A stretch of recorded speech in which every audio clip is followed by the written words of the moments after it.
सामान्य व्यक्ति सामान्य अवस्था में नहीं कर सकता है, उसको योगी जब संयम सिद्ध कर लेता है किसी चीज में, करने में समर्थ हो जाता है। इन दोनों प्रकार की सिद्धियों का इस विभूति पाद में वर्णन किया गया है, जिनको संयम जन्य सिद्धियां कहा गया है। अब इन सिद्धियों को कौन कौन सी सिद्धियां हैं मैं संक्षेप में बताता हुआ चलूंगा, क्योंकि 35-36 सिद्धियों से भी ज्यादा बताई हैं। विस्तार के लिए आप योग सूत्र को पढ़ सकते हैं। ये देखना होगा कि संयम क्या है जिसके द्वारा ये सिद्धियां प्राप्त होती हैं। मैंने पहले भी आपको बताया था, एक सूत्र आया है विभूति पाद का, चौथा सूत्र है त्रयमेकत्र संयम। वो यहां धारणा, ध्यान और समाधि, इन तीन की चर्चा से पतंजलि इस पाद का आरंभ करते हैं। पहले धारणा के बारे में बताते हैं, फिर ध्यान के बारे में बताते हैं, और फिर समाधि के बारे में बताते हैं, जिसकी हमने चर्चा की, समाधि की। वो कहते हैं जब ये तीनों एक ही विषय में घटित होते हैं, जिस विषय के ऊपर साधक ने धारणा को सिद्ध किया, उसी विषय पर जब ध्यान घटित हो जाता है, और वही ध्यान उसी विषय में जब समाधि की अवस्था को प्राप्त कर लेता है, तो उसको संयम कहा जाता है। अब ये संयम की स्थिति प्राप्त होने पर क्या होता है, इसका अगले सूत्र में पतंजलि वर्णन कर रहे हैं।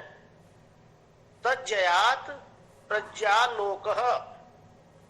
जैसे जैसे साधक समाधि की स्थिति में आगे बढ़ता रहता है और ये संयम परिपक्व होता चला जाता है, तो उस स्थिति में जो समाधि से उसमें जो प्रकाश है, जो ज्ञान है उसका, वो निर्मल होता चला जाता है और चित्त पूर्ण रूपेश प्रकाशित हो जाता है। उसके होने से क्या करना चाहिए साधक को? वो कहते हैं तस्य भूमिषु विनियोगः। ऐसे प्रकाशित चित्त को, साधक को योग की जो ऊंची नीची भूमियां हैं उनमें सबसे पहले नीची भूमि में लगाना चाहिए, नीची अवस्था में लगाना चाहिए संयम को। यदि वो पहले ही सीधे ऊंची भूमि में लगाता है संयम को, अभ्यास करता है संयम का, तो कोई फल प्राप्त नहीं होता। जैसे उदाहरण के लिए वो पहले ही असंप्रज्ञात समाधि को लक्ष्य बनाकर संयम करना चाहता है चित्त के माध्यम से। अभी उसने जो नीचे की भूमियां है, जो संप्रज्ञात समाधि है, जिसमें पहले वो सवितर्क समाधि है, फिर निर्वितर्क समाधि है, फिर सविचार है, निर्विचार है, तो वो आगे नहीं बढ़ सकता, उसको किसी प्रकार का कोई ज्ञान नहीं हो सकता, क्योंकि उसने पहले नीचे की भूमियों को नहीं जाना। इनमें भी संप्रज्ञात में भी मान लीजिए जो निर्विचार की स्थिति है वो सूक्ष्म विषय से संबंधित है, और साधक सीधे उसका अभ्यास संयम करता है उसमें, तो वो उसका संयम फल देने वाला नहीं होता। उसको इस संयम की स्थिति में, जिसमें धारणा, ध्यान और समाधि घटित हुई है, तो सबसे पहले उसको सवितर्क का अनुगत संप्रज्ञात समाधि, जिसकी मैंने चर्चा आपके सामने की थी, उसी में अपने चित्त को लगाना चाहिए, चित्त को संयमित करना चाहिए। तभी वो उत्तरोत्तर आगे बढ़ता हुआ सारी भूमियों का, स्थितियों का, योग की ज्ञान प्राप्त कर सकता है। अब आगे इसके पतंजलि कह रहे हैं कि योग साधना के तो सारे अंग हैं, लेकिन ये तीन हैं, धारणा, ध्यान और समाधि, जिनको मिलाकर संयम की स्थिति बनती है, ये कहा है कि त्रयमंत्रंग पूर्वेभ्यः। ये तीनों पहले के अंगों की अपेक्षा अंतरंग हैं। योग वास्तव से यहीं से शुरू होता है। पहले तो सारे के सारे साधन मात्र हैं, मात्र हैं इस स्थिति को, संयम की स्थिति को प्राप्त करने के। चाहे वो यम है, नियम है, आसन है, प्राणायाम है, प्रत्याहार है, ये 5 साधन बहिरंग साधन कहे जाते हैं।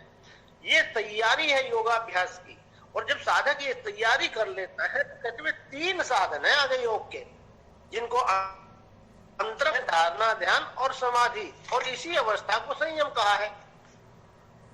लेकिन इसी के बारे में कि ये जो धारणा, ध्यान और समाधि है, जो संयम है, ये फिर किसकी अपेक्षा से बहिरंग हो जाता है?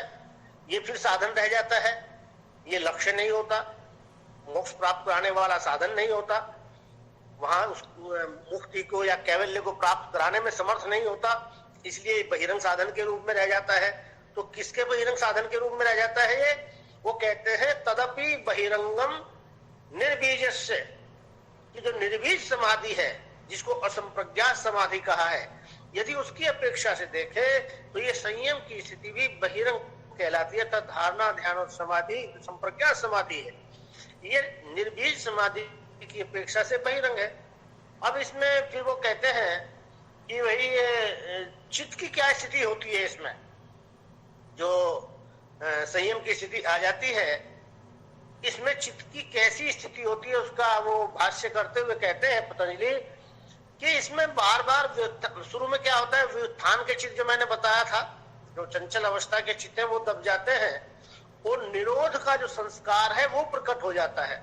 अब उसने स्थूल विषयों को भी जान लिया, सूक्ष्म विषयों को भी जान लिया, तो उनसे संबंधित जो संस्कार थे वो तो दब गए, लेकिन निरोध का जो संस्कार पैदा, इसको भी एक संस्कार माना है कि मेरा चित्त निरुद्ध हो गया है, ये भी एक चित्त में भाव बना रहता है, संस्कार बना रहता है, और इसी को उसका निरोध परिणाम कहा जाता है। चित्त का, चित्त के संस्कारों का बदलना परिणाम, जब तक गुण रहेंगे, क्योंकि गुणों का स्वभाव है परिणामशीलता, जब तक गुण है, जो आत्मा है, जो पुरुष है, इस चित्त के संपर्क में है, तब तक इनमें निरंतर परिणाम होता रहता है, ये बदलते रहते हैं।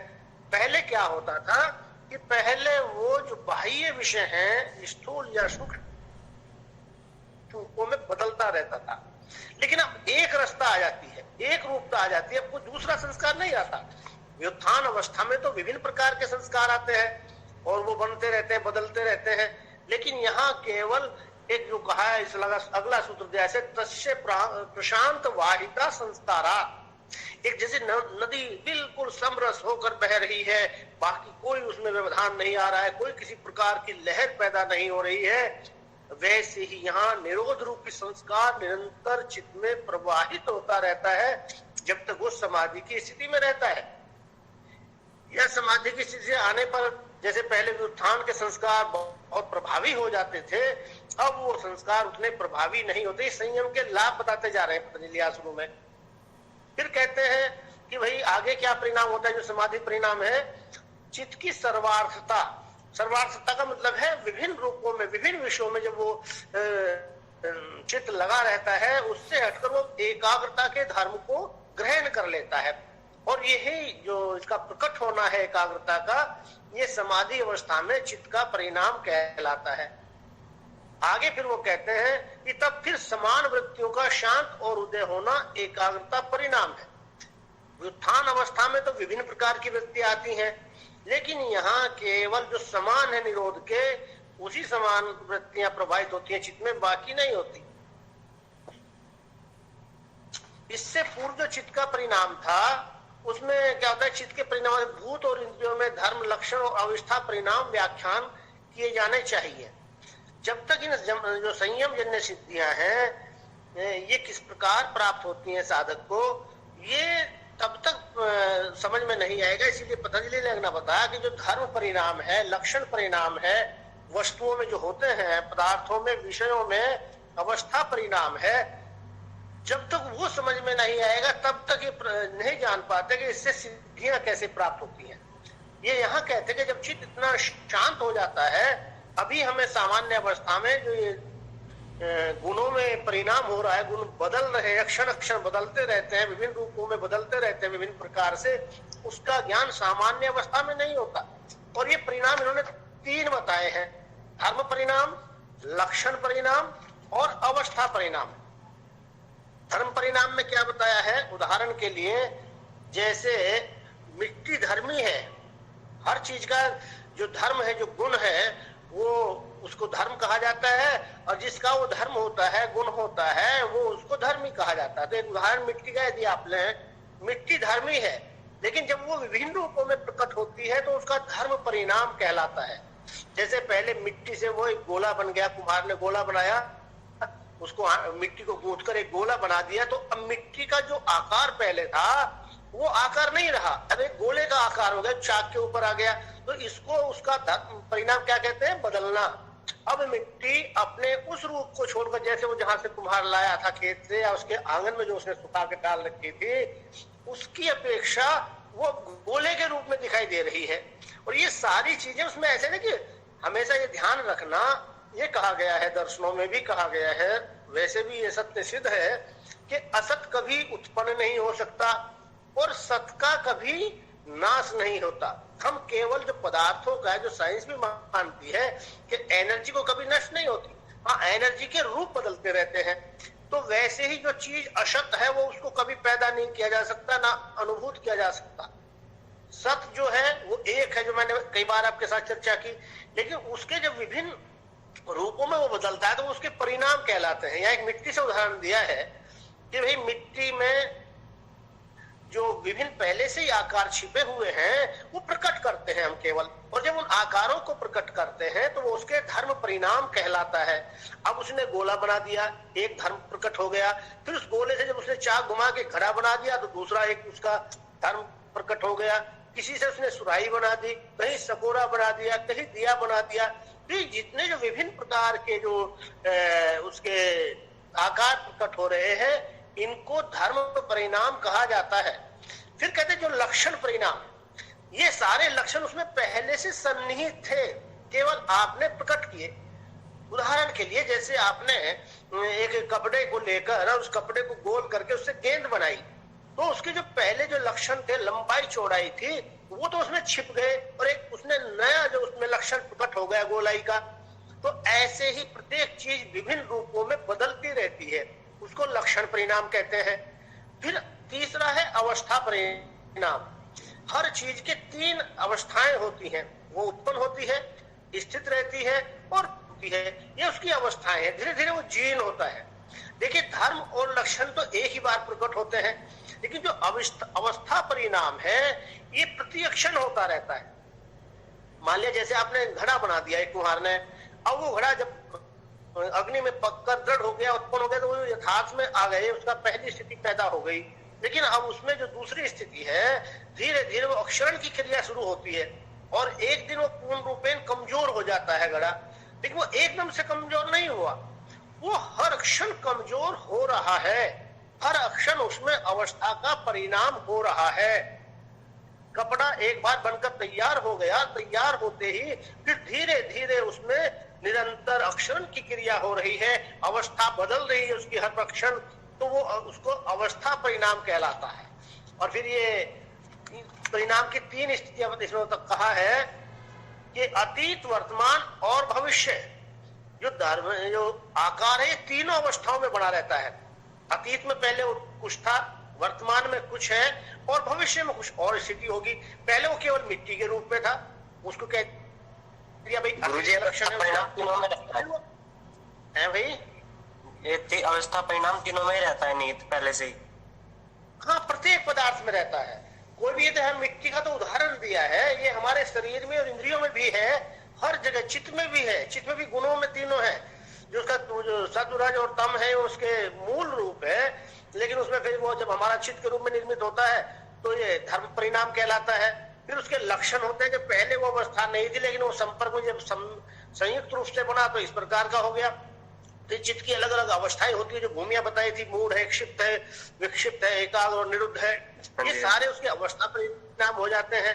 तो हर चीज में जहां भी आप चिंतन करेंगे, इसीलिए जब योगी इनमें संयम करता है समाधि की स्थिति में, अभी हमें सामान्य स्थिति में कई बार ये पूरा समझ में नहीं आता, साक्षात्कार इसका नहीं हो पाता, लेकिन जब योगी समाधि की अवस्था में इनको देखता है तो तब उस योगी को ये सारे के सारे जो अतीत, वर्तमान और भविष्य के उसके धर्म हैं, उसके लक्षण हैं, उसकी अवस्थाएं हैं, वो सारी की सारी प्रत्येक पदार्थ की उसको स्पष्ट होने लगती हैं और पूर्ण रूप में उनका साक्षात्कार उसको हो जाता है।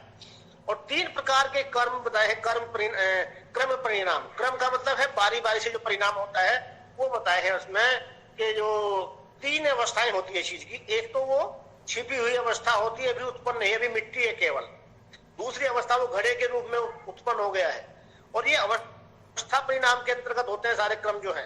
फिर वो घड़ा टूट गया, उसके ठीकरे बन गए, ठीकरों का फिर चूर्ण बन गया, छोटी छोटी तितली सी बन गई, फिर चूर्ण बन गया, फिर वो मिट्टी को प्राप्त हो गया। जहां से पैदा हुआ था फिर वो वहीं चला जाता है। अतीत में और इसमें भविष्य में अवस्था परिणाम नहीं होते, विभिन्नता नहीं होती, लेकिन जो वर्तमान में है उसमें धीरे धीरे जो अवस्था परिणाम होते हैं उसकी अवस्थाएं निरंतर बदलती रहती है। अभी घड़ा था वर्तमान में, लेकिन वो टूट गया तो बड़े बड़े ठीकरे से बन गए, फिर उसकी अवस्था बदली, छोटे ठीकरे बन गए, टिकली सी बन गई, फिर वो आपस में घर्षण होता है, धीरे धीरे चूर्ण बन गया और वो मिट्टी में मिल गया।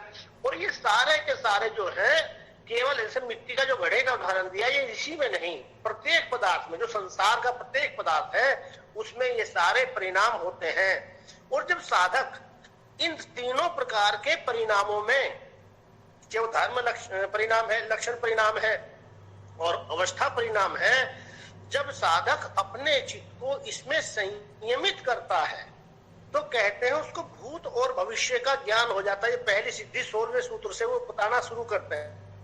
ये ज्ञान से संबंधित सिद्धियां, जैसे मैंने शुरू में बताया था कि संयम से दो प्रकार की सिद्धि होती है। एक तो जो सामान्य व्यक्ति को ज्ञान नहीं होता, वो योगी को संयम करने से हो जाता है। दूसरे, जो सामान्य व्यक्ति कर नहीं सकता है, करने के आधार पर वो योगी कर लेता है। तो ये दो भेद इन संयम जन्य सिद्धियों के हैं।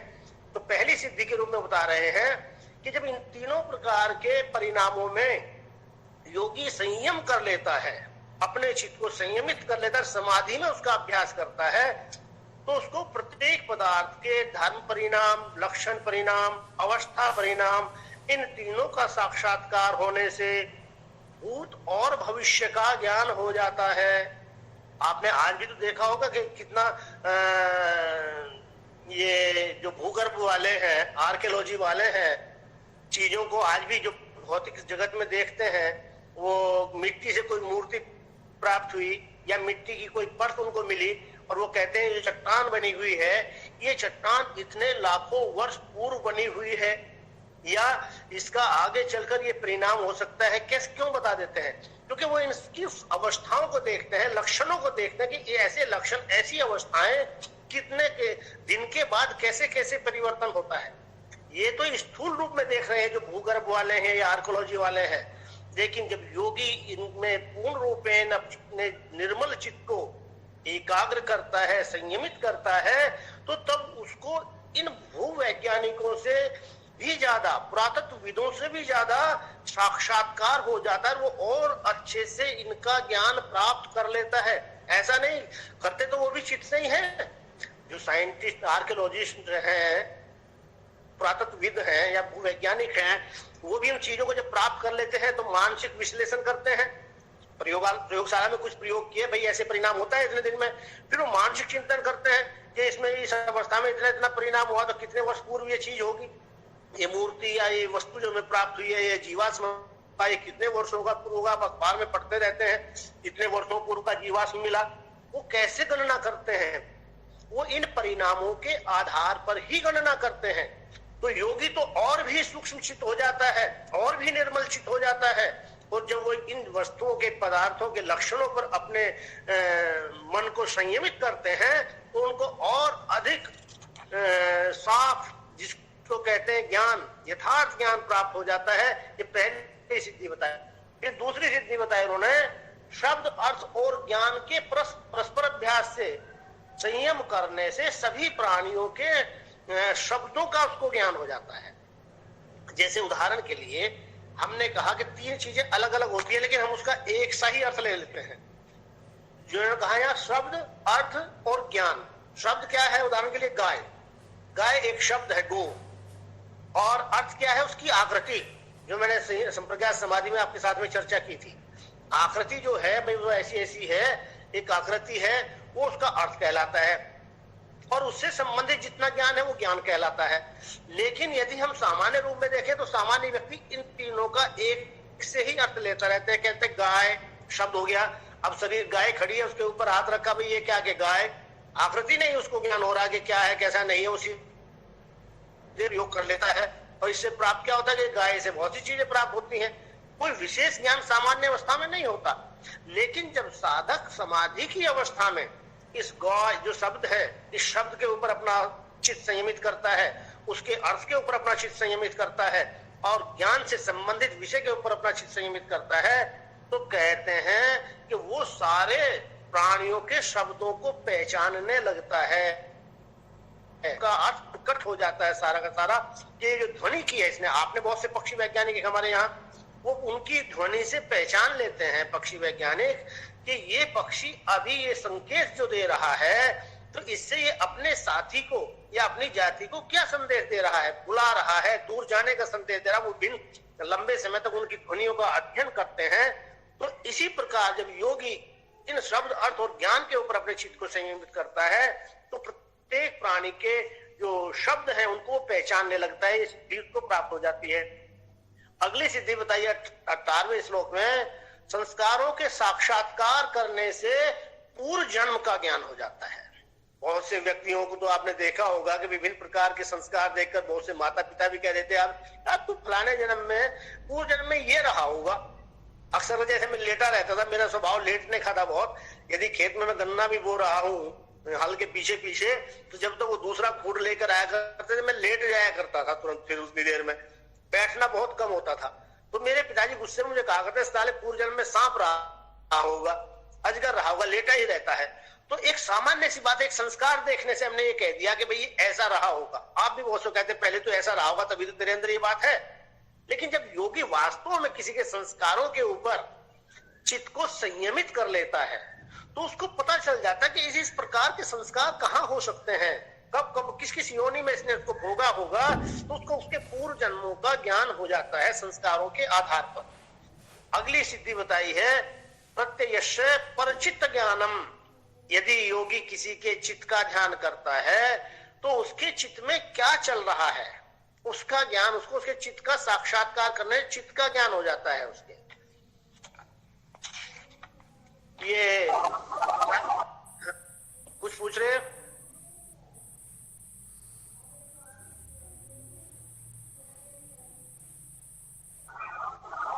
सर ये जो अभी आपने कहा प्रत्यक्ष प्रचित्त ज्ञानम, तो सर इसमें सिर्फ और सिर्फ दूसरे चित्त के बारे में सोच के, जैसे मान लीजिए हम यहाँ चित्त के भाव का पता चल जाता है उसके। देखिए उसके चित्त का पूर्ण साक्षात्कार तो संभव नहीं कि उसका चित्त जो है कैसा है, क्योंकि वो संयम का विषय नहीं है, वो अलग है। लेकिन चित्त में भाव क्या है उस समय, उसका उसको ज्ञान हो जाता है। ये जो सामान्य अवस्था में किसी का आप चित्त देख, केवल शकल देख कर कहते हैं क्या सोच रहा है, ये सोच रहा होगा तू, कह देते हैं ना, क्योंकि उसका देखकर हमने आकृति को, उसके भावों को या उसके शब्दों की, इस चीज को देखकर हम पहचान लेते हैं भाई क्या चल रहा होगा इसके मन में। लेकिन योगी जब पूर्ण रूप में उसके चित्त का संयम करता है, उस चित्त में क्या चल रहा है ये उसको ज्ञान हो जाता है। लेकिन चित्त का विषय क्या है, क्योंकि वो विषय यहाँ संयम का विषय नहीं है, तो वो ज्ञान नहीं होता कि किस विषय पर वो कह सकता है इसके चित्त में आसक्ति चल रही है, सुख का भाव है, दुख का भाव है, इस प्रकार का उसको ज्ञान प्राप्त हो जाता है। उसके चित्त में क्या चल रहा है उस समय, उसका ज्ञान साधक को हो जाता है।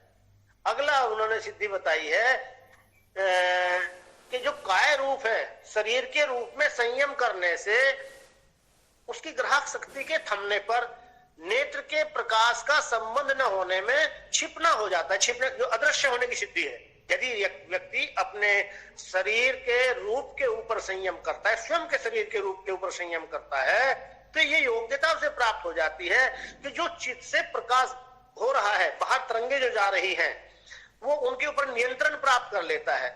और यदि वो अब ये चाहे कि मैं किसी को दिखाई न दूं, तो फिर योगी दिखाई नहीं देता है। ये देखिए संभव है, हम इनको ऐसे नहीं कोई नकार सकते। दो सिद्धियों के ऊपर मैंने भी जब शुरू में पढ़ा तो चिंतन किया भाई कैसे हो सकता है, तो आकाशगमन की सिद्धि और एक ये सिद्धि, जब तक मैंने पढ़ा नहीं था, बाद में मैंने इसको पढ़ा। सिद्धियों की जब चर्चा आती थी भाई सुना कहीं से कि भाई योगी अदृश्य हो जाता है, बहुत से योगियों के बारे में आपने सुना होगा या पढ़ा होगा कहीं कि यदि वो नहीं चाहते थे तो उनका चित्र नहीं आता था। बहुत से लोगों ने उनका चित्र लेना चाहा, लेकिन जब वो रील आई तो केवल ब्लैंक आई, क्योंकि उनका संकल्प था कि मेरा चित्र ना आए। देखिए देखने की क्रिया किन दो बातों पर निर्भर होती है।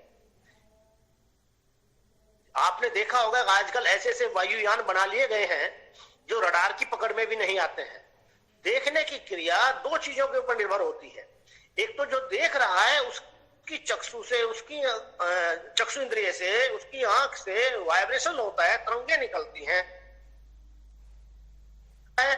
उससे जो वाइब्रेशन हो रहा है उसकी तरंगों के साथ में टकराकर जब वापस लौटता है तब देखने की क्रिया संपन्न होती है।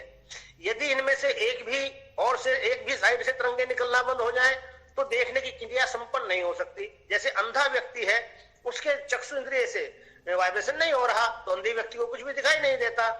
ठीक इसी प्रकार यदि योगी अपने ऊपर नियंत्रण कर ले, जो ऑरा निकल रहा है निरंतर हमारे शरीर से, जो वाइब्रेशन हो रहा है, प्रत्येक पदार्थ से वाइब्रेशन होता है बाहर की ओर, इसको तो आप भौतिक साइंस के आधार पर भी जान सकते हैं।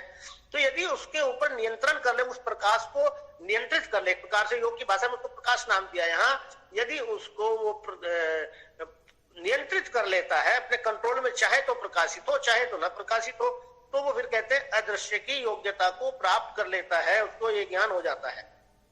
इस प्रकार का अगला उन्होंने बताया है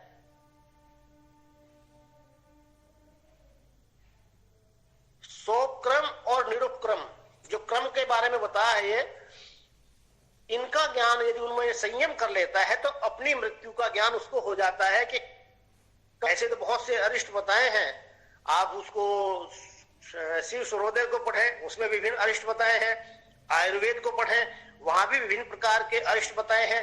यहाँ साधक जो उसने पहले कर्म किए हैं, जो फल दे चुके हैं उसके संस्कार, उनका जब वो चित्त संयमित करता है, अवलोकन करता है, और आगे जिन्होंने अभी फल नहीं दिया है, जो संस्कार अभी शेष है, कर्म जो फल देने वाले हैं, जब उनके ऊपर अपने चित्त को संयमित करता है तो उसको ज्ञान हो जाता है कि मैंने इतना इतना फल तो इतने समय में भोग लिया है, और इतना फल मेरा शेष है, अभी संस्कार शेष है जिनको भोगना बाकी है। जब वो उनके ऊपर चित्त को संयमित करता है तो उसको साक्षात्कार हो जाता है कि मेरा जो जीवन है कब समाप्त होगा, मेरी मृत्यु कब होगी, इस प्रकार का उसको ज्ञान हो जाता है। अगला बताया मैत्री आदि बलानी, मैत्री आदि में बल की जब वो करता है भावना, तो उसके शरीर को विशेष प्रकार का बल प्राप्त होता है। मैत्री, करुणा, मुदिता, यहाँ तीन की चर्चा की गई है। क्योंकि उपेक्षा को संयम का विषय क्यों नहीं माना? उपेक्षा में तो संयम हो ही नहीं सकता, वहां तो उपेक्षा का भाव रहता है साधक के मन में, तो फिर जिस चीज के प्रति उपेक्षा पहले ही आ गई उसका ज्ञान तो हो ही नहीं सकता। जिसका आप भी उपेक्षा करते हैं उसका कोई ज्ञान आपको नहीं होता, क्योंकि आप ध्यान ही नहीं देते उसकी तरफ। लेकिन जिनकी ओर आपका ध्यान आकृष्ट होता है उनका आपको विशेष ज्ञान होता चला जाता है। तो यहाँ यदि वो मैत्री, करुणा और मुदिता, इन तीन प्रकार के भावों को यदि संयमित करता है अपने चित्त को, कहते हैं विशेष बल की उसको प्राप्ति हो जाती है। क्यों हो जाती है भाई? यदि आप जो चिंतन करके देखें, जितनी भी नकारात्मक चीजें हैं, जब हम उनके ऊपर अपना हमारा मन केंद्रित होता है सामान्य अवस्था में भी, तो हमारे शरीर में विकार होते हैं। चरक संहिता में बड़े डिटेल में बताया गया कौन कौन से विकार नकारात्मक भावों के कारण आपको होते हैं, जिनको बीमारियां आप कहते हैं। तो ऊर्जा का ह्रास होता है। जब भी सकारात्मक भाव आपके मन में रहेंगे, ऊर्जा संरक्षित होगी आपकी। और यहाँ तो योगी चित्त ही संयमित कर लेता है मैत्री के ऊपर, मुदिता के ऊपर और करुणा के ऊपर, तो चित्त में किसी प्रकार की कोई विकृति आती ही नहीं। और चित्त में कोई विकृति नहीं आती तो ऊर्जा का संरक्षण होता चला जाता है, और ऊर्जा प्योर होती चली जाती है, सूक्ष्म होती चली जाती है। और सूक्ष्म ऊर्जा में तो बहुत अधिक शक्ति होती है। आप मानते हैं परमाणु सूक्ष्म ऊर्जा का रूप है, तो कितनी शक्ति होती है परमाणु में, आप स्वयं महसूस कर सकते हैं। तो उसका चित्त इतना शांत रहता हुआ इनके ऊपर जब संयमित हो जाता है तो विशेष प्रकार का बल उसको प्राप्त हो जाता है। इनमें यदि आप चिंतन और मनन करेंगे ना, तो इनमें कहीं भी आपको अतिशयोक्ति नहीं दिखाई देगी। हाँ, कमी है करने की, क्योंकि एक लंबा समय लगता है ऐसी स्थिति को प्राप्त करने के लिए। संयम की स्थिति को प्राप्त करने के लिए ही बहुत समय लगता है। और वास्तव में यदि संयम कर लिया जाए तो भाई क्या प्राप्त नहीं हो सकता? हम संयमित नहीं है। जो व्यक्ति जितना संयमित होता है वो उतना ही विशेष कर लेता है। लेकिन पूर्ण रूपेण कोई संयमित हो जाए, सिद्ध हो जाए, ध्यान को सिद्ध कर ले, और वो ध्यान फिर जो संयम की स्थिति प्राप्त हुई है उसको जहां भी लगाएगा वहीं से उसको विशेष स्थिति प्राप्त हो जाएगी, विशेष ज्ञान प्राप्त हो जाएगा। इसमें कोई अतिशयोक्ति नहीं है। अगला कहा उन्होंने बलेसु हस्ति बलादिनी। ये कहा कि जैसे जैसे प्राणियों में वो अपने मन को केंद्रित करता है, संयमित करता है, वैसा वैसा उसको बल प्राप्त हो जाता है। यदि वो हाथी में अपने चित्त को संयमित करता है तो हाथी के समान बल प्राप्त हो जाता है। और यदि वो सिंह में अपने मन को केंद्रित करता है, संयमित करता है, तो सिंह के समान शक्ति उसको प्राप्त हो जाती है। सामान्य सी बात है। आप देखते हैं कि जब कोई पहलवान है, किसी पहलवान का अपना लक्ष्य बनाकर मुझे दारा सिंह बनना है, या दारा सिंह ने किसी और का सही अपना कोई बनाया होगा गुरु, जैसे एकलव्य ने द्रोणाचार्य को बना लिया था अपना कि मुझे उन जैसा धनुर्धर बनना है। तो जो जैसा जहां अपने चित्त को लगाता है वैसी स्थिति उसको प्राप्त होती चली जाती है, और वो उसमें सारे परिणाम किस किस प्रकार से उसमें क्या क्या परिणाम होते हैं उनका वो सारा साक्षात्कार करता जा रहा है। क्योंकि संयम के द्वारा जब तक परिणाम को नहीं समझेगा चीजों के, तब तक वो स्थिति प्राप्त नहीं होगी। और जब साधक ऐसा चित्त अपना लगाता है किसी भी प्राणियों में, तो कहते हैं उनके प्राणियों के समान उसके शरीर में बल आ जाता है। फिर अगला कहा जो ज्योतिषमती, वह मैंने अंतरायों के उसमें बताया था, ज्योति का ध्यान, यदि उसमें बताया है कि भाई जो मन की ज्योतिषमती प्रवृत्ति कही है उसका जो प्रकाश है, ज्योति है, यदि इस प्रकाश को योगी संयम द्वारा किसी सूक्ष्म पदार्थ पर डालता है, एक पूर्ण रूपेण प्रकाशित कर लिया, और जब वो फोकस करके एक जगह लाइट को डालता है, तो कहते हैं उसका पूरा यथार्थ ज्ञान साधक को हो जाता है। आपने देखा है सामान्य बात के अंधकार हो, रोशनी पूरी न हो, तो पूरा जो आपको तत्व ज्ञान है, कोई चीज पड़ी हुई है, मान लिया सुई पड़ी हुई है, अंधेरे में धुंधला प्रकाश है, तो कोई भी आपको दिखाई नहीं देगी कहीं कहाँ सुई पड़ी हुई है। लेकिन जैसे ही आप बड़ी टॉर्च लाते हैं जिसका सीधा फोकस पड़ता है, पूरा प्रकाशित हो जाती है वो जगह, तो आपको यथार्थ का ज्ञान हो जाता है कहाँ पड़ी हुई है। तो ऐसे ही जब योगी जो अपने प्रकाशित चित्त के ऊपर संयम करके और उसकी लाइट को प्रकाशित कर किसी विषय के ऊपर डालता है, तो उस विषय का यथार्थ ज्ञान, सूक्ष्म ज्ञान उसको हो जाता है, किसी प्रकार की कोई रुकावट नहीं आती इसमें। फिर अगला बताया ने भुवन ज्ञानम सूर्य संयमात, यदि वो सूर्य के प्रकाश में साक्षात्कार करता है, वहां तो बताया चित्त के प्रकाश को, चित्त के प्रकाश से क्या होता है कि संसार का कोई भी विषय फिर उसके सामने ऐसा नहीं रहता जो प्रकाशित नहीं होता। जहां भी अपने चित्त को संयमित करता है वहीं उसको प्रकाशित करके उसको यथार्थ ज्ञान प्रदान करा देती है। यहाँ वो कह रहे हैं कि यदि सूर्य में किसी ने अपने सिद्ध किया संयम को, चित्त को संयमित किया, तो कहते हैं उसको भुवन का ज्ञान करने से जो सारे जो मंडल है, भुवन मंडल आपका जितने भी भुवन है इसमें ब्रह्मांड में, उन सब का उसको यथावत ज्ञान हो जाता है। ये भौतिक प्रकाश की बात यहाँ पर की है, क्योंकि वो भौतिक पदार्थ है सूर्य।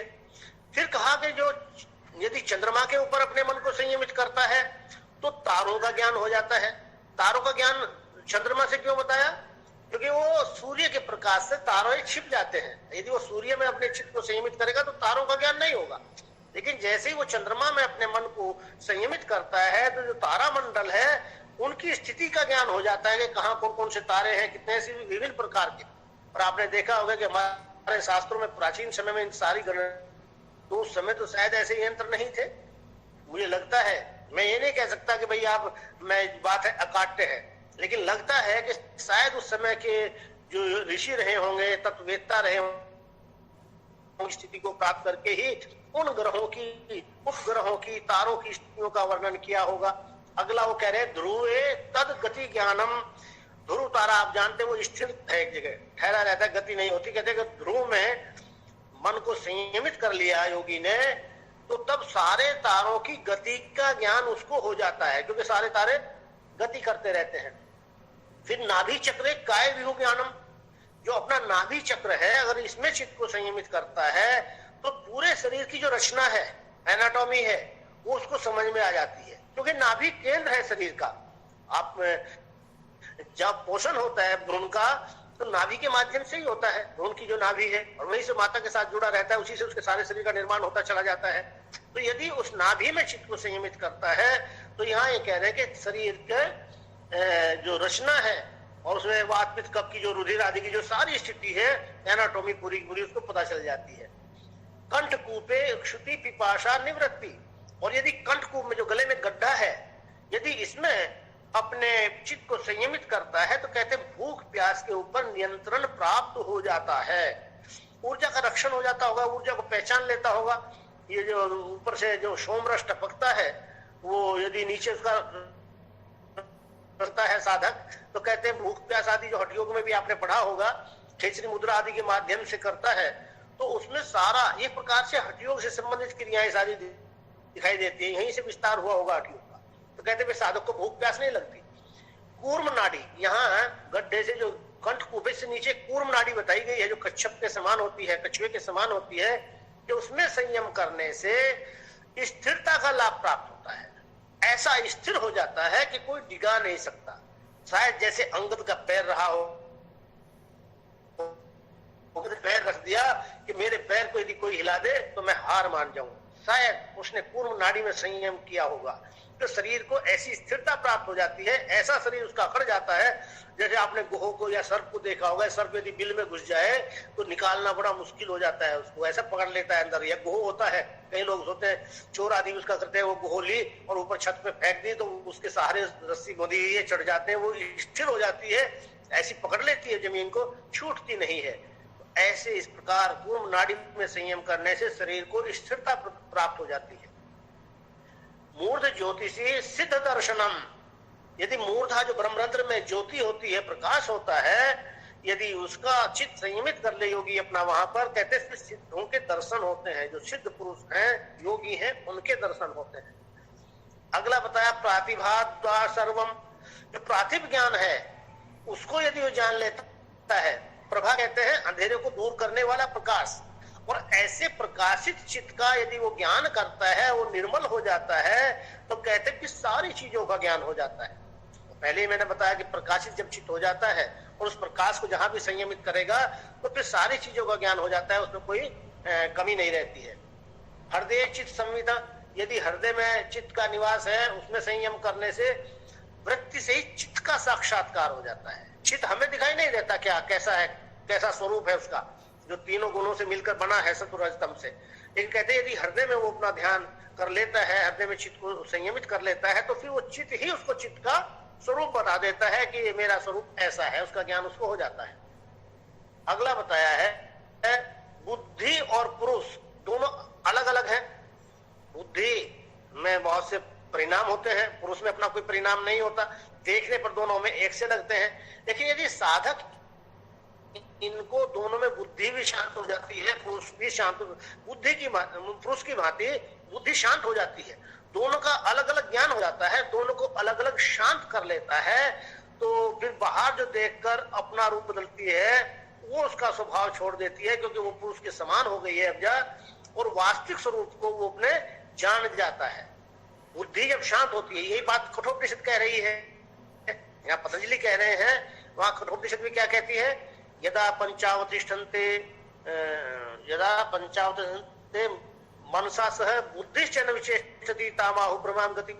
जो हमारे सारे शास्त्रकार कहते हैं, दार्शनिक कहते हैं कि बुद्धि जानने में तो सहायता करती है, लेकिन जब बुद्धि शांत हो जाती है, पुरुष की भांति निर्मल हो जाती है, क्योंकि पुरुष निर्मल है, और बुद्धि में जब तक ये क्लेश आदि बने रहते हैं वो विकृत बनी रहती है। लेकिन जब साधक बुद्धि को ऐसा निर्मल देख लेता है अपने समान, तो वो दोनों के अलग अलग होने का उसको ज्ञान हो जाता है। फिर बुद्धि उसको भ्रमित नहीं करती, वो उसको उसका उल्टे ज्ञान कराती है कि वास्तविक ज्ञान ये है। फिर कहा है अगले उसमें सूत्र में, संयम का मुख्य फल पुरुष का ज्ञान है, उस पुरुष ज्ञान के उत्पन्न होने से पूर्ण योगी को 6 सिद्धियां प्रकट होती हैं। एक तो प्रातिभ सिद्धि बताई है, उसमें मन का सूक्ष्म अंतरिंद्रिय और विकृष्ट अतीत अनागत वस्तुओं को जान लेता है साधक। स्रोत इंद्रिय का दिव्य, एक प्रकार से जो आपकी इंद्रियां हैं इनकी शक्ति बढ़ जाती है। अभी वो शरीर के ऊपर निर्भर था उसका चित्त, अभी तो केवल ये आंख जहां तक देख रही है वहीं तक उसको दिखाई देता है, कान जहां तक सुन रहे हैं वहीं तक उसको सुनाई देता है, घ्राण इंद्रिय जहां पास में किसी चीज की गंध ग्रहण करने में पास तक की उसको गंध ग्रहण होती है, और जो तो रसेंद्रिय है वो जब विषयों के संपर्क में जाती है तभी उनके रस को पहचान पाती है। त्वग इंद्रिय है, जब वो किसी चीज के संपर्क में जाती है तभी उसकी मुलायम या कठोर होने की स्पर्शानुभूति होती है। लेकिन यहाँ यदि चित्त को उसने संयमित कर लिया, प्रातिभ ज्ञान के आधार पर इन इंद्रियों के श्रवण, वेदना, आदर्श, आस्वाद और वार्ता कहते हैं ज्ञान को, शब्द को, इनमें यदि उसने चित्त को संयमित कर लिया है तो अब उसको दूर देश का भी ज्ञान हो जाता है, देख लेता है वो चक्षु इंद्रिय के सहारे नहीं, बाकी अपने संयम के द्वारा देख लेता है, शब्दों को भी सुन लेता है संयम के द्वारा, संयम के द्वारा ही दूर की गंध को भी ग्रहण कर लेता है, संयम के द्वारा ही दूर के रसों को भी ग्रहण करने की योग्यता उसको प्राप्त, ज्ञान हो जाता है उसको। अगले सूत्र में उन्होंने कहा है, ते समाधा उपसर्गा व्युत्थाने सिद्धयः, इंद्रियों की दिव्य शक्तियों के उदय होने से उन्हीं में हर्ष और आश्चर्य न मान बैठे, जैसे जन्म के कंगले को थोड़ा सा धन मिल जाए।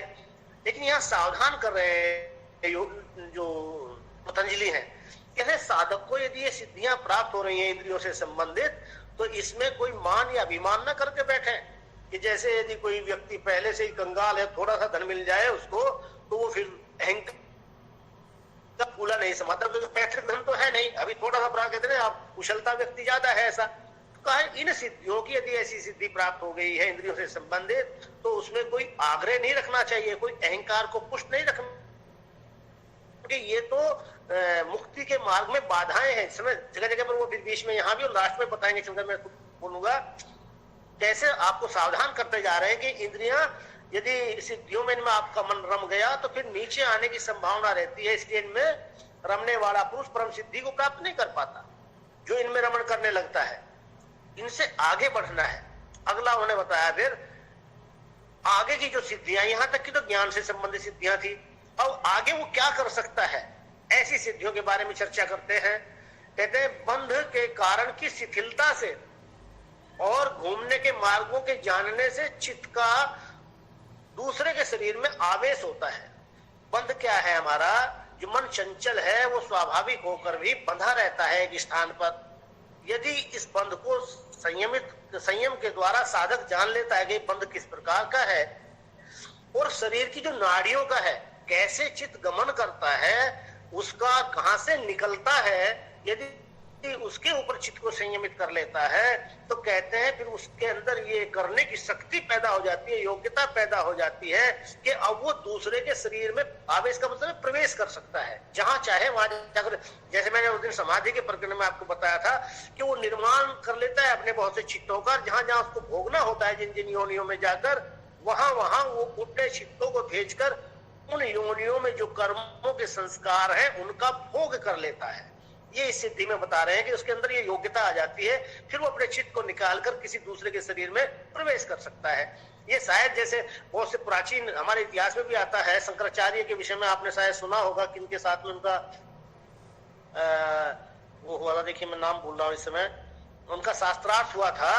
तो जब शंकराचार्य ने उनको हरा दिया तो उनकी पत्नी धर्मपत्नी बैठी थी, वो भी बड़ी दूसरी महिला थी, तो उन्होंने उनसे कहा कि अभी आपने इनको पूरा नहीं हराया, मैं इनकी अर्धांगिनी हूं, अभी आपने इनको, यदि आपको किसी को नाम याद आ रहा हो तो मुझे बताइए कि आपने भी इनको आधा ही हराया है, अब मेरे प्रश्नों का उत्तर दीजिए और यदि मुझे हरा दिया तभी आप इनको पूरा हराया हुआ मानेंगे।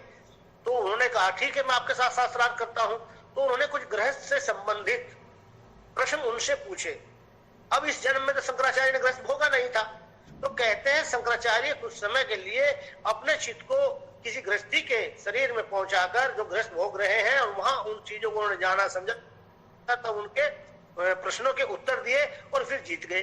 तो इस प्रकार से घटनाएं बताती हैं कि साधक के अंदर या सिद्ध पुरुष के अंदर, साधक के नहीं सिद्ध पुरुष के अंदर जो सिद्ध योगी हो गया है उसके अंदर ये योग्यता आ जाती है।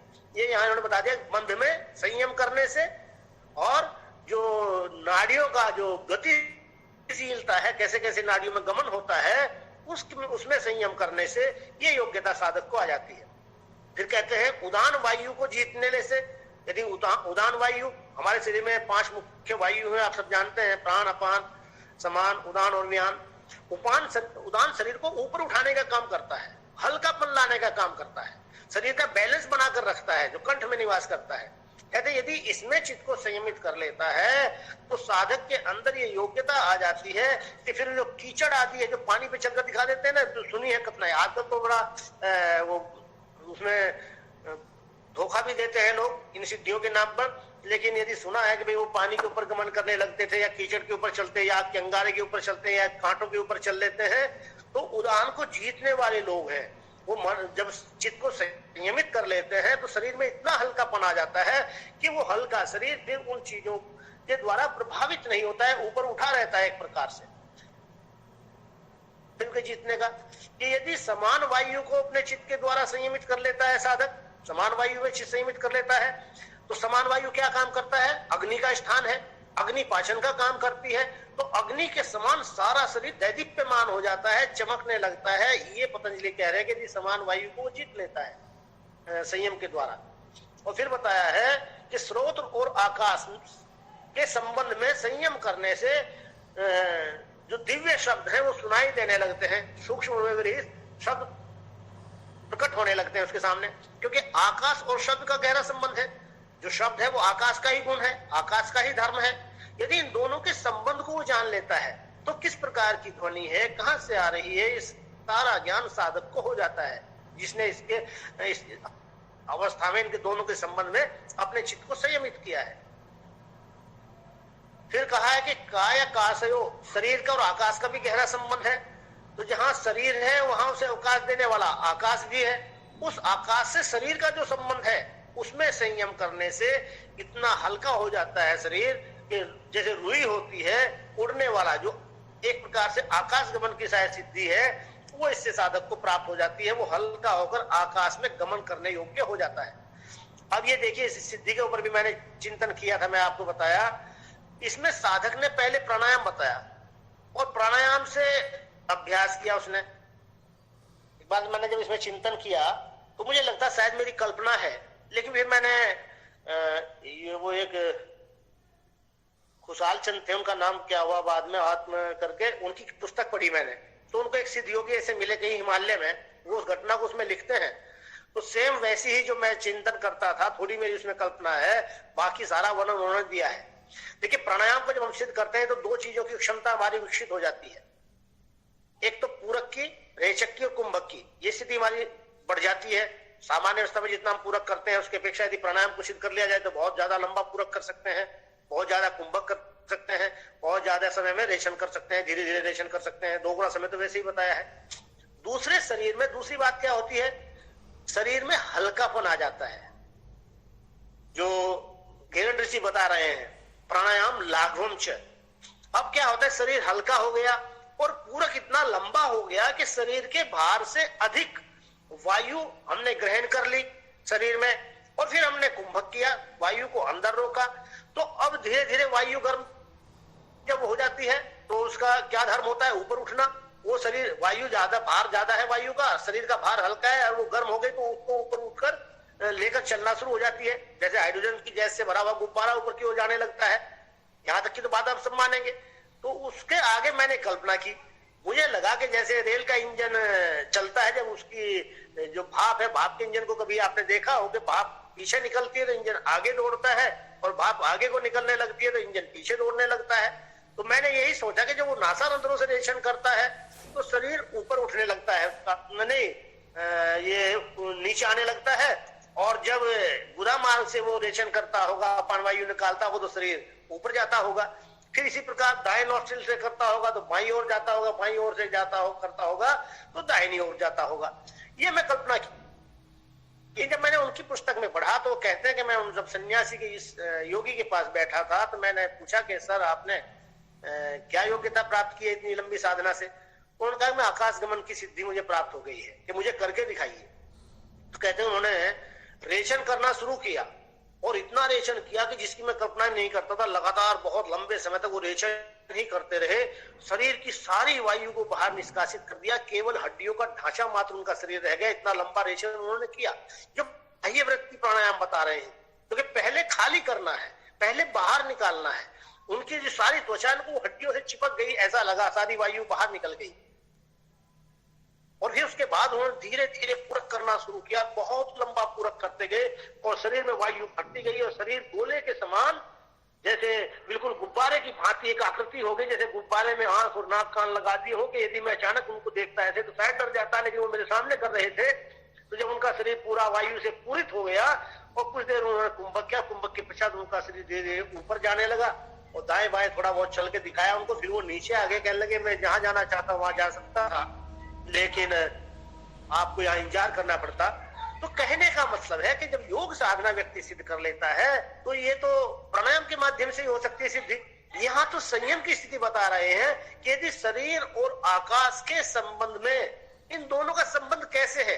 आपके शरीर के अंदर अणु अणु में आकाश है, तभी तो आपके शरीर में रुधिर का गमन हो रहा है, तभी आपके शरीर में आहार का गमन हो रहा है, तभी आपके शरीर में प्राण का प्रवाह हवा बह रहा है तभी विचारों का प्रभाव हो रहा है, क्योंकि वहां आकाश है। तो यदि आकाश के और शरीर के इस संबंध के ऊपर साधक चित्त को संयमित कर लेता है तो कहते हैं वो रूही के समान हल्का हो जाता है और आकाश गमन में गमन करने की योग्यता उसको प्राप्त हो जाती है। यहाँ संयम के द्वारा बता रहे हैं, जिसको मैंने प्राणायाम के ऊपर चिंतन करके देखा या वो घटना को मैंने पढ़ा तो प्राणायाम के माध्यम से था, लेकिन यहाँ तो उससे भी सूक्ष्म है संयम, जिसके द्वारा ये योग्यता साधक को प्राप्त हो जाती है काम करने की। अगला उन्होंने बताई ये सिद्धि कि जो मन को शरीर से बाहर धारण करना मन की विद्या धारणा कहलाती है, और यदि इसमें साधक संयम कर लेता है अपने चित्त को तो उसके जो सारे क्लेश कर्म हैं वो सारे के सारे क्षीण हो जाते हैं, नष्ट हो जाते हैं, फिर बाधित नहीं करते उसको। फिर कहा यदि स्थूल स्वरूप सूक्ष्म अन्वय और अर्थ तत्व में संयम करने से भूतों का जय होता है।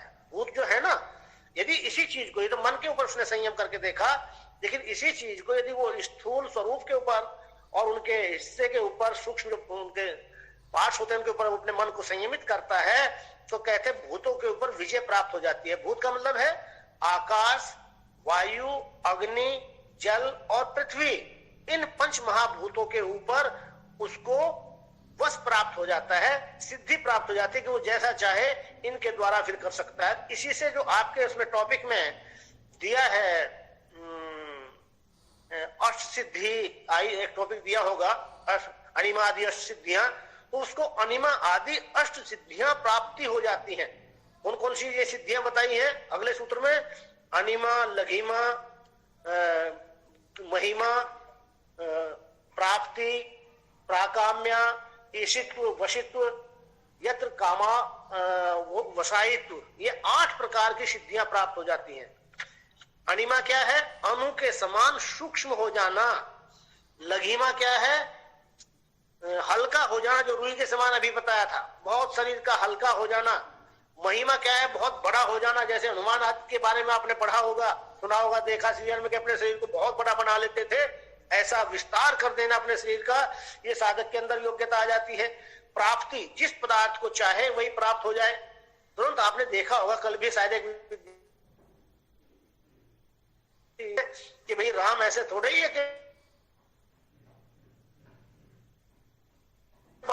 और वो तो कहीं भी युद्ध करते लगातार बाण छोड़े जा रहे हैं। ये सिद्धि आ गई प्राप्ति की, वो जैसे जैसे चाहे। आपने देखा होगा बहुत सीरियल में चलता है कि ऐसे हाथ किया तो फलाना अस्त्र आ गया, ऐसे हाथ किया फलाना अस्त्र आ गया, शस्त्र आ गया। इस प्रकार का जो संकल्प करता है वो तुरंत उसको प्राप्त हो जाता है। फिर कहा है अगली जो 5वीं बताई है प्राकाम्या, जो भी इच्छा उसके जो भी संकल्प आ जाता है मन में वो पूर्ण हो जाता है। फिर है वशित्व, जिस चीज को चाहे उसको वश में कर लेता है। ईशित्व, अगली सिद्धि, इक्षण शक्ति उसकी इतनी विकसित हो जाती है कि फिर वो सृष्टि के निर्माण में और सृष्टि के विध्वंस में समर्थ हो जाता है, वो कर सकता है उसका। और 8वीं बताई है कि यत्र कामा वशायित्व, सत्य संकल्प होना, उसके जितने भी वचन निकलते हैं मुख से या संकल्प होते हैं वो सारे के सारे संकल्प पूर्ण हो जाते हैं। ये 8 प्रकार की सिद्धियां साधक को भूत जैसे प्राप्त हो जाती हैं, जब इन भूतों के ऊपर, पंच महाभूतों के ऊपर वो विजय प्राप्त कर लेता है। फिर अगली सिद्धि बताई है रूप, लावण्य, बल और वज्र की सी बनावट। इनसे जो है आगे चलकर भूतों के जीतने से क्या होता है, ये 5 चीजें और बताई है उसमें कि रूप प्राप्त हो जाता है भूतों को जीतने से, जैसा चाहे बतना सुंदर रूप उसका हो जाता है। लावण्य प्राप्त हो जाता है, बल जितना चाहे उतना प्राप्त हो जाता है, और शरीर में जितनी वज्र के समान जो कहते हैं कठोरता, ताकत, वो शरीर को प्राप्त हो जाती है। ये शरीर की संपदाएं बताई गई हैं। ये सारी की सारी साधक को कब प्राप्त होती हैं? जब वो भूतों को संयम के माध्यम से जीत लेता है, फिर उसके शरीर में सारी चीजें प्राप्त हो जाती हैं। ग्रहण, स्वरूप, अस्मिता, अन्वय और प्रयोजनता में संयम करने से इंद्रियों का जय होता है। जो इंद्रियों का जय कैसे होगा? इंद्रियों के ऊपर नियंत्रण, कि जो वो जो विषय है और ग्रहण करने की क्षमता है उनका, इंद्रियों का जो स्वरूप है, और अस्मिता को जान लेता है, और अस्मिता के साथ साथ में वो प्रयोजन आदि को जब जान लेता है, उनमें संयम कर लेता है, तो इंद्रियों का संयम हो जाता है पूर्ण रूपेण। अगले सूत्र में फिर वो कहते हैं इंद्रियों के जय करने से यदि इंद्रिय की जो स्थिति प्राप्त होती है वो मन को जीत लेता है, क्योंकि इंद्रियां ही मन को बाहर की ओर प्रेरित करती हैं। कि जब जैसे साधक इंद्रियों को जीत लेता है तो साथ ही साथ वो मन जाती है, और जब वो बुद्धि, और अगले सूत्र में बताते जब बुद्धि और पुरुष के भेद को जान लेता है तो बाहरी और भीतरी, बाहरी का मतलब जो संसार में उसके भाव हैं या आंतरिक भाव जो चल रहे हैं समाधि की अवस्था में, इन सबका स्वामी हो जाता है, इनके ऊपर वश प्राप्त कर लेता है। पहले क्या था सामान्य अवस्था में कि विषय उसको अपनी ओर ले जाते थे, इंद्रियां उसको मन चाहे रास्ते ले जाती थी, लेकिन अब वो जहां चाहता है उसी विषय के संपर्क में जाता है, जहां चाहता है वहीं इंद्रियों को प्रेरित करता है कर्म करने के लिए, बाकी अवस्था में वो उसको प्रभावित नहीं कर पाती है। ऐसी अवस्था साधक को प्राप्त हो जाती है। और कहते हैं कि यदि साधक इन्हीं सिद्धियों में बना रहता है तो वो नहीं कर पाता। यहां भी आगे तब वैराग्यादपि, यदि इनसे वैराग्य नहीं हुआ तो फिर नीचे आने की संभावना बनी रहती है। क्योंकि एक प्रकार से फिर यहां चर्चा की है, भाष्य में आप डिटेल में पढ़ेंगे कि ऐसे है जैसे सम्मोहित करने के लिए, रास्ते से भटकाने के लिए। सारी कथाएं शायद इसीलिए बनी होंगी कि इंद्र का सिंहासन डोल जाता है, ऐसे ऐसे प्रलोभन दिए जाते हैं, क्योंकि ऐसे ऐसे लोग उसको ऐसे ऐसे सिद्ध जो यहाँ अटके पड़े हैं, इससे आगे नहीं बढ़ पा रहे हैं, वैराग्य मन में नहीं आ पा रहा है, वो प्रलोभन देते हैं। ऐसे ऐसे स्थानों को साधक पहुंचता चला जाता है कि उन स्थानों पर जाकर विभिन्न प्रकार की सुख सुविधाएं, मैं कई बार चिंतन करता हूं तो ये बड़े बड़े महंत होते हैं, बड़े बड़े आश्रम है, बड़े बड़े उनके राजा उनके इशारों पर चलने लगते हैं। आपने देखा होगा सारे के सारे नेता उनके चरणों में जाकर मस्तक टिकाते हैं। कितना ऐश्वर्य उनके पास है, कितनी धन संपदा उनके पास है, क्या क्या चीजें उनके पास नहीं है। ये सारे सिद्धियां ही तो है। थोड़ी साधना की भाई, वे लाल कपड़े पहन लिए तो छोटी मोटी सिद्धियों से इनको प्राप्त हो रहे हैं, लेकिन जो वास्तविक सिद्धियां प्राप्त कर लेता है, जिनकी चर्चा यहाँ कर रहे हैं ये पतंजलि, तो उस समय क्या क्या चीजें प्राप्त नहीं होती होंगी साधक को। जब उसके अंदर इक्षण करने की जो चीज चाहे वही वैसी सृष्टि कर ले, जैसा चाहे महल बना के खड़ा करते, जैसा चाहे सुख सुविधाएं उसको मिल जाए, तो कितना मन में प्रलोभन जागता होगा उनके प्रति। तो उनमें वो आसक्त होकर यदि रमन करने लगता है तो कहते हैं फिर गिरावट आ सकती है, फिर नीचे जा सकता है, वहां से फिर बंधन में फंस सकता है। अभी वो मुक्त नहीं हुआ है। तभी कहा उन्हें तद वैराग्यादपि दोष बीज अक्षय कैवल्यम। जब वैराग्य के द्वारा इन सारी संयम जन्य जितनी सिद्धियां हैं इनमें वो दोष देखने लगता है और इनसे वैराग्य हो जाता है, तभी कैवल्य प्राप्त होता है, उससे पहले नहीं। यदि साधक यहाँ इनमें रम गया तो आगे नहीं बढ़ पाता, लेकिन जब वो इनमें सारे दोष देख लेता है स्थान स्थान पर, तो उसकी स्थितियां प्राप्त होती जाती हैं। उन स्थितियों में भी वो दोष का दर्शन करने लगता है कि बंधन का कारण है, पता नहीं कितने जन्मों में मैंने भोगा है ये सारी चीजों को, और ये तो मुझे फिर नीचे ले जाएंगी। ऐसे भाव के मन में, उनके दोषों को जानकर जब मन में भाव आता है वैराग्य का, कहते हैं तभी वो कैवल्य की ओर जाने के लिए फिर आगे समाधिरत रहता है, आगे बढ़ता है। और फिर चित्त में कहते हैं जाति लक्षण और देश से भेद का निश्चय न होने से दो तुल्य वस्तुओं में वो निश्चय नहीं कर पाता एक सामान्य व्यक्ति, क्योंकि वहां विभिन्न प्रकार की सारी चीजें एक सी दिखाई दे रही है और प्रलोभन उसको दिखाई दे रहे हैं, तो उनमें वो निर्णय नहीं कर पाता। लेकिन जब ये वैराग्य के द्वारा साधक और निरंतर समाधिरस्त रहता है तो तब इनके सूक्ष्म से सूक्ष्म क्षण परिणाम जो हुआ, लक्षण परिणाम जो है, अवस्था परिणाम जो है, वो सारे भेदों को जान लेता है इनके, और पूर्ण रूपे इनकी वास्तविकता को उसको ज्ञान हो जाता है।